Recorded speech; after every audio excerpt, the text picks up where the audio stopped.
Dans la partie Les points de vue des carnets de randonnée en IA 2025, épisode 9, les états mentaux.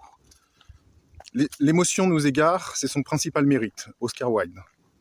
Cet été, en voyageant au Japon, d'où un certain nombre de références présentes dans ce carnet, je me suis rendu compte qu'une grande partie de nos activités consiste à changer volontairement notre état mental. On fuit la stagnation de l'esprit.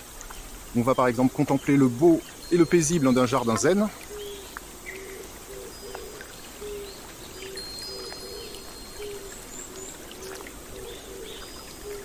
Puis on se perd dans l'énergie des quartiers nocturnes, commerçants, populaires, excitants, saturés de néons et parfois même inquiétants.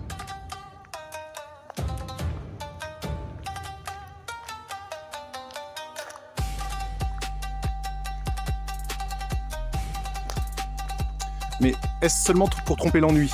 Est-ce seulement de la frivolité? Ou bien cela a-t-il une utilité profonde pour notre intelligence? On imagine souvent que l'IA parfaite serait froide, purement logique, incapable de peur, de plaisir ou de colère. Mais pour nous, on sait que les émotions qui nous façonnent sont là à dessein.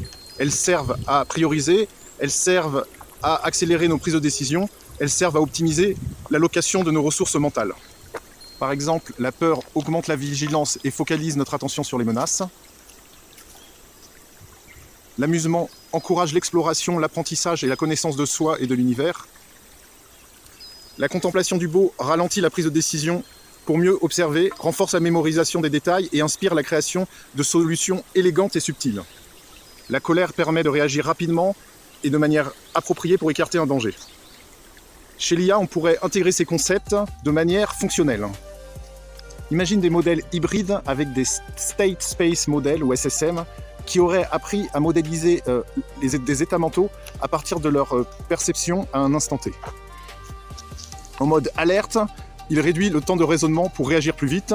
En mode curiosité, il élargit l'espace de recherche pour explorer plus d'options. Ce ne sont pas des émotions humaines au sens affectif, mais des modulateurs cognitifs qui permettent à l'IA d'adapter ses stratégies en fonction de l'environnement et de ses objectifs. Et quand on couple ça avec les World Models de l'épisode 8, on obtient des agents capables non seulement de simuler le futur, mais de pondérer leurs choix en fonction d'un ressenti artificiel du risque et de l'opportunité. C'est un changement de paradigme. L'IA ne se contente pas de penser vite ou de penser bien. Elle choisit de façon fluide comment penser en fonction de la situation.